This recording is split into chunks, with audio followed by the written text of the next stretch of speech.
ICSE class 10th के 2024 में जो क्वेश्चन कंप्यूटर एप्लीकेशन को लेकर है, उसमें सबसे बड़ी बात है कि क्लास 9th से आपका एक पोर्शन चैप्टर रहता है और इसको रिवाइज करना शॉर्ट टर्म में बहुत ज़रूरी है।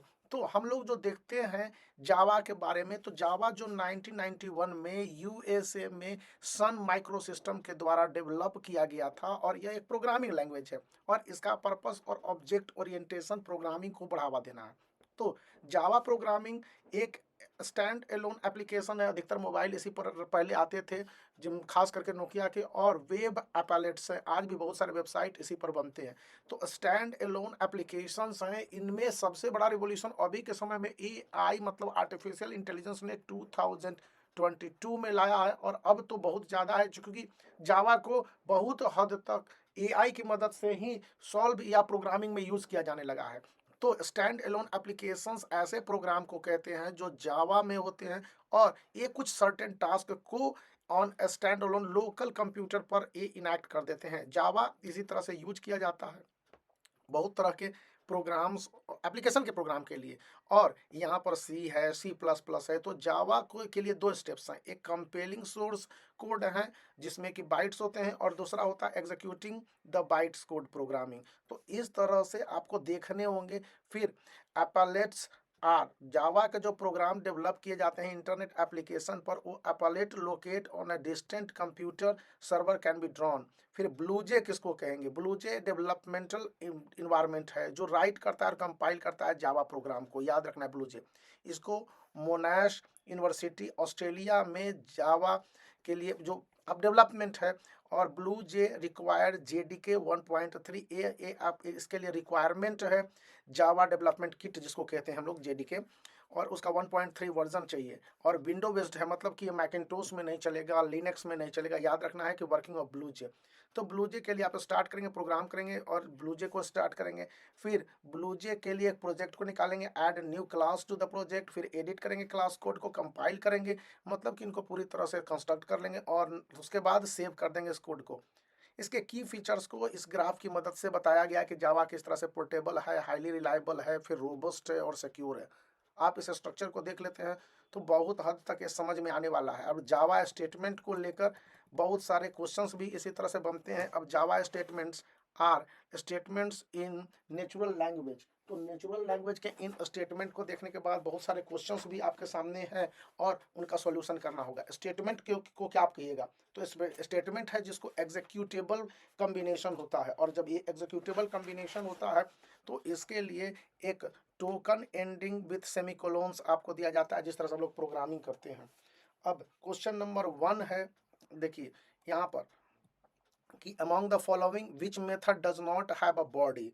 तो यहाँ पर देखेंगे क्लास का बॉडी होता है इंटरफेरेंस का, लेकिन एब्स्ट्रैक्ट मेथड में कोई बॉडी नहीं होता है। तो इसका क्या कारण है कि एब्स्ट्रैक्ट मेथड है जो डिक्लेयर्ड किया जाता है यूज करते हुए कीबोर्ड एब्स्ट्रैक्ट को। तो एब्स्ट्रैक्ट मेथड के लिए हमेशा जो डिक्लेरेशन होता है केवल और केवल होता है और इसमें किसी तरह का इम्प्लीमेंटेशन नहीं होता है।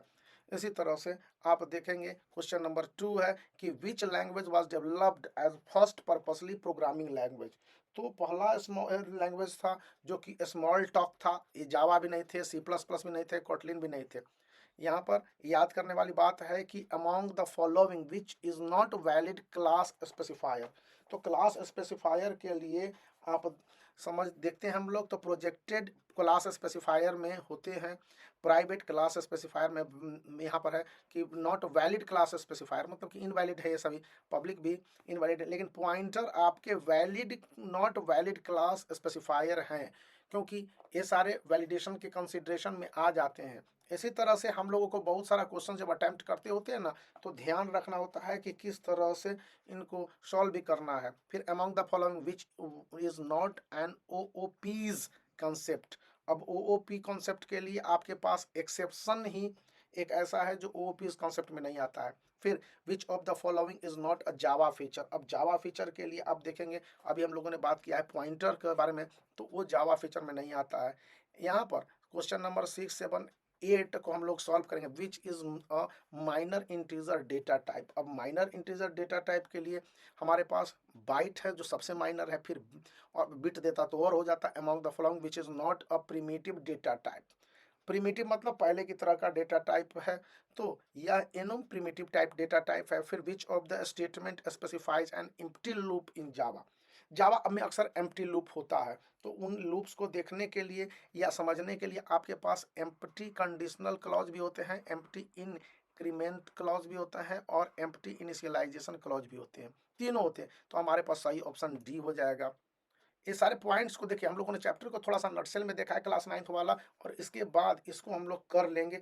फिर क्वेश्चन नंबर 9 है, among the following class super class of all other classes. इसके लिए आप देखेंगे कि ऑब्जेक्ट ही है जो कि एक सुपर क्लास होता है सभी अदर क्लासेस के लिए।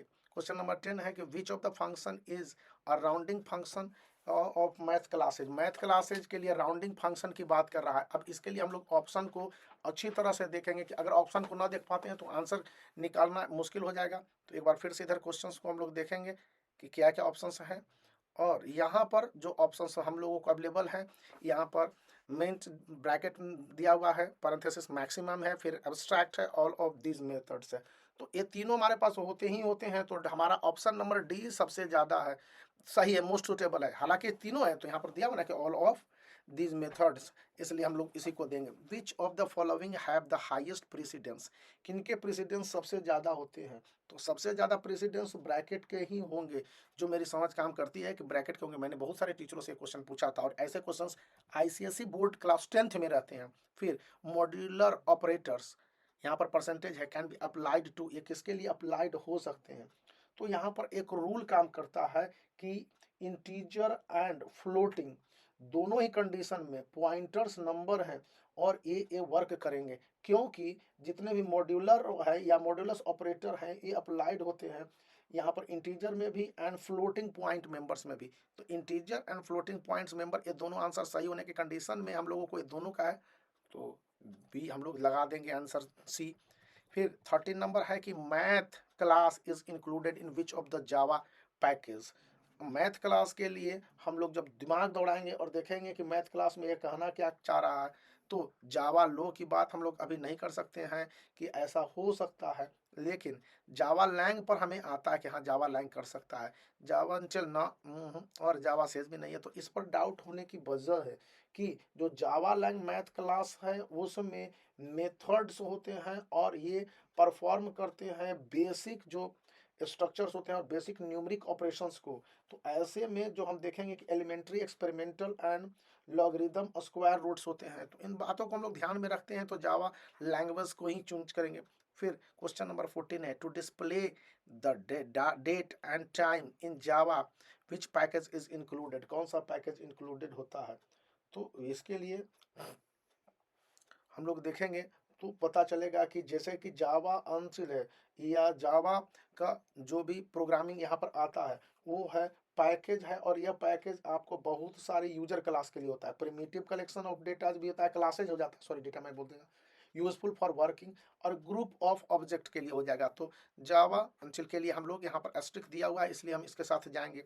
फिर what does the object has, object में क्या होता है, ऑब्जेक्ट में एट्रीब्यूट्स होते ही होते हैं, प्रोग्रामिंग को याद कीजिए, स्टेट भी होते हैं, बिहेवियर भी होते हैं। तो हमारा जो मोस्ट अप्रोप्रिएट क्वेश्चन के आंसर हो गया डी। फिर इसी तरह से क्वेश्चन नंबर 16 है कि ऑड को आउट करना है, और ऐसे कम से कम आपको 2 क्वेश्चन रहेंगे। तो यहाँ पर देखिए कि पहला है कोड रीयूजेबिलिटी, इफिशिएंट कोड, फिर डुप्लीकेट या रिडंडेंट डाटा, और फिर मॉड्यूलरिटी। तो हम लोग देखते हैं कि ये भी कोड में आ जाते हैं, ये भी कोड में आ जा रहे हैं, ये भी कोड में आ जा रहे हैं, लेकिन ये जो डुप्लीकेट या रिडंडेंट डेटा है ये नहीं आता है। तो ये ऑड लग रहा है, क्योंकि डुप्लीकेट या रिडंडेंट डाटा है जो डेटा का डेटा है, काइंड ऑफ फीचर है जो कि डिपेंड करता है प्रोग्राम पर, इसलिए भी। 17th नंबर है डाटा हाइडिंग, फिर डाटा बाइंडिंग, फिर मैसेज पासिंग, प्लेटफॉर्म इंडिपेंडेंट।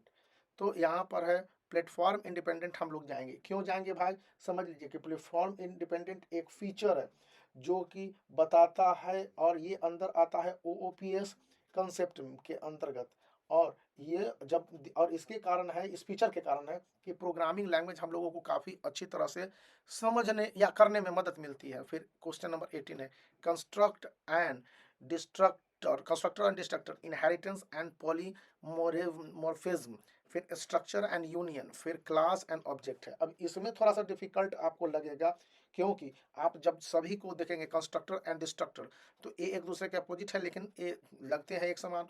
फिर स्ट्रक्चर एंड यूनियन, जैसे ही यहाँ पर देखेंगे इनहेरिटेंस एंड पॉलीमॉर्फिसिस, तो ये भी एक दूसरे के साथ अपोजिट है, लेकिन एक वर्क करते हैं एक ही दूसरे के साथ या एक के अपोजिट में करते हैं। यहाँ पर इनहेरिटेंस एंड पॉलीमॉर्फिज्म, इसी तरह से क्लास एंड ऑब्जेक्ट्स हैं, एक दूसरे के अपोजिट में लेकिन वर्क करते हैं, लेकिन स्ट्रक्चर एंड यूनियन के बीच में कोई तालमेल हमको नहीं दिख रहा है, या कोई तालमेल होता ही नहीं है, क्योंकि स्ट्रक्चर और union in not in OOPs concept में ये नहीं होता है, इसलिए भी हम लोग जाएंगे स्ट्रक्चर और यूनियन जो कि ऑड है, बाकी तीनों ओपीएस में होता है। 19th नंबर क्वेश्चन कहता है कि इफ ब्रैकेट, ठीक है यहाँ पर होगा फॉर ब्रैकेट, ये नहीं हो सकता है, क्योंकि कंटिन्यू एंड ब्रेक एक तरीका से जंप है, जंप स्टेटमेंट होता है, और इसके लिए लूपिंग स्टेटमेंट का होना जरूरी है, और इफ के साथ पैरेंथेसिस या कॉमा आप लगा सकते हैं। फिर क्वेश्चन नंबर 20 आप देख लीजिए। क्वेश्चन नंबर 20 कहता है कि integer stream, short stream, byte stream और लॉन्ग स्ट्रीम।